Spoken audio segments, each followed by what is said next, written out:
මේ වීඩියෝ එක දකින හැමෝම ෂෙයා කරන්න. අනිවාර්යයෙන්ම ෂෙයා කරන්න. මොකද ඒ ෂෙයා කිරීමත් මහා පින්කමක් වෙනවා. මේ තඹපන්නි ප්‍රදේශයේ ඉදිවෙන මහා සෑරජාණන් වහන්සේ ශ්‍රී සම්බුද්ධ මහා සෑරජාණන් වහන්සේ. මේ මහා සෑරජාණන් වහන්සේගේ දැන් ගර්භයේ කටයුතු ආරම්භ වෙලා තියෙනවා. ඒ වෙනුවෙන් පින්වත් ඔබට ගල්, වැලි, ගඩොල්, සිමෙන්ති වගේ ඉදිකිරීම් ද්‍රව්‍ය පූජා කරන්න ඕන අවස්ථාව තියෙනවා.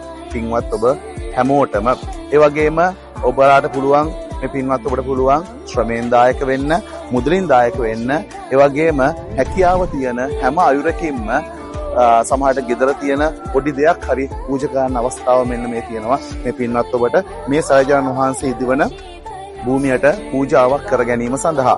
ඒ වගේම මේ සෑරජාණන් වහන්සේ අනාගතයේ දවසක කිරි බුබුලක් වගේ ඉදි වෙලා ලස්සනට බැබලි තියේවි.